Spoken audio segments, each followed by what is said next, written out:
It was the kind of morning that tricks you into believing everything is fine. The sunlight spilled lazily through the curtains, golden and warm. My coffee steamed gently in my favorite chipped mug, blue with a faded cartoon lion my daughter gave me years ago on Father's Day. The birds were singing, the house quiet, just the way I liked it after a long week. Then my phone buzzed. It was a text from my lawyer. Call me immediately. It's about your daughter. My stomach dropped. There are texts you forget the moment you read them. This wasn't one of them. My fingers went cold. The mug slipped from my hand and shattered on the floor. I called him within seconds. He picked up on the first ring. "Tom," he said, his voice tight. "You need to sit down." I didn't sit. I couldn't. My whole body tensed like it was bracing for an earthquake. "It's Emily," he said. "She's been arrested, and it's bad." Everything stopped. My daughter, Emily, my bright, fiercely independent, headstrong girl, arrested. I felt my world shift, tilt, like gravity itself had betrayed me. Let me go back for a second. Emily was my only child. Her mother, Sarah, died in a car accident when Emily was 10. From that day on, it was just the two of us. I was an English teacher, never made much, but I made sure Emily had what she needed. She was always smart, a little rebellious, but curious about everything. She loved music, played the piano like a storm, sometimes thunderous, sometimes soft and aching. She had dreams, big ones, to travel the world, to work in humanitarian law. She used to say she wanted to fix the broken parts of the world. She got into NYU on a scholarship. I remember hugging her at the train station, swallowing my tears. She was 18 and fearless. She promised she'd call every Sunday. She didn't always, but I understood. Life was happening to her. She was living, or so I thought. What was she arrested for? I asked my lawyer. James, a friend I'd known since college. There was a pause, conspiracy to commit wire fraud, identity theft, and there's talk of something involving the dark web. I felt dizzy. That doesn't make sense. That's not Emily. I know, Tom. That's why I said you should sit down. It didn't feel real. My mind raced with images of my daughter. Her graduation photo, the bracelets she always wore, the way she used to hum while reading. How could that girl end up here? I'm coming to New York, I said. James sighed. That's probably a good idea. She's being held at Rikers. Rikers. That word alone felt like a punch to the chest. When I arrived, the city was wet with rain. The taxi ride to the detention center was a blur of gray buildings and blurred memories. I hadn't seen Emily in almost 9 months. Our last call had been short. She said she was busy with work and a new volunteer project. I didn't pry. I should have. At Rikers, everything was metal and silence, and eyes watching from corners.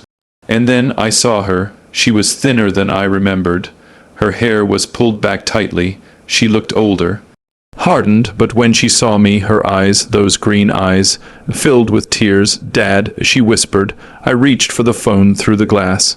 My hand shook. "What happened?" I asked. She looked down. "It's a long story." I had time. Emily had met a man named Aaron during her second year at NYU. Charismatic, brilliant, and deeply idealistic. He led a student activist group focused on social justice. Emily was drawn to him, how he spoke, how he made her feel seen. But Aaron wasn't just an idealist. He was also deeply paranoid, convinced the government was corrupt and that the only way to change the system was from within, by breaking it. He started a group, secret meetings, talks about resistance, digital revolutions. What began as petitions and peaceful protests turned into hacking tutorials and encrypted messages. He made it all sound like justice, Emily said, her voice trembling. He said the banks were stealing from the poor, that if we rerouted funds, redistributed them, we could help people. I believed him. Aaron manipulated her, convinced her to help him use stolen identities to access bank accounts. They targeted corporations. Victimless, he said, but of course it never is. when things went south, when the FBI started closing in, Aaron vanished. Left Emily to take the fall. That night, I stayed in a small hotel room overlooking the East River. I couldn't sleep. I kept hearing her voice, how small it had sounded behind that glass. "She's facing real time, Tom," James said the next day. "Unless we can prove coercion or get her to testify." Against him, yes, but Emily wouldn't. She wouldn't turn him in. "He used me," she said, "but I let him. I tried to explain that this wasn't about pride, it was about her life. But she was stubborn, just like her mother, and so we waited. Bail was denied. The trial was set for 4 months later. While all this was happening, I found myself pulled into another part of her life, something I hadn't seen. I met Maya. She was a quiet girl, maybe 21, with soft eyes and a shy smile. She was Emily's roommate, and I would later learn, her girlfriend. We were together for almost a year. Maya told me, sitting across from me in a small cafe in Brooklyn. "She never told you?" I shook my head. "She said she didn't want to disappoint you." That broke something in me. I realized then how many times I'd said things, harmless jokes, offhand comments, that might have made her think she couldn't be honest with me. "She loved you so much," Maya said, "but she was scared, not of who she was, but of losing you. I thought I had known my daughter. But the truth is, I'd known only the parts she thought I could handle. That night I called her. I told her I loved her, that I wasn't going anywhere." She cried. "So did I." The trial was brutal. Prosecutors painted her as a dangerous mastermind. James fought hard, presenting evidence of coercion, psychological manipulation, even subtle abuse. Emily's testimony was raw. She admitted everything, her guilt, her blindness, her heartbreak, but she still wouldn't give up Aaron. When the verdict came, the room held its breath, guilty, on 2 charges, but the judge, swayed by her testimony and letters of support, including mine, showed mercy. 5 years, with the possibility of parole after 18 months. I visited her every week. We wrote letters. Talked about books, music, forgiveness, growth. She joined a prison writing program. She started tutoring other inmates. Slowly, I saw the light return to her eyes, and a year later, a letter arrived, parole granted. The day she walked out, the air smelled like rain on pavement. She looked tired, older, but free. We didn't say anything at first, just hugged, held on. "I'm sorry," she whispered. "You don't have to be," I said, "just be here." We drove home, back to a small town with big skies.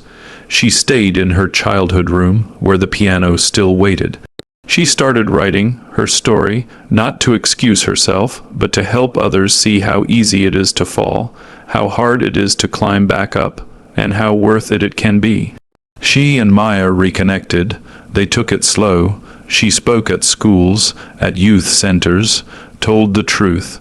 No drama, just honesty, and one night, while we sat on the porch under a quilt of stars, she turned to me. "You still have the lion mug." I smiled, glued it back together, couldn't throw it away. She nodded. "Neither could I, not anymore. Sometimes the people we love most carry the heaviest secrets, not because they want to lie, but because they want to protect us.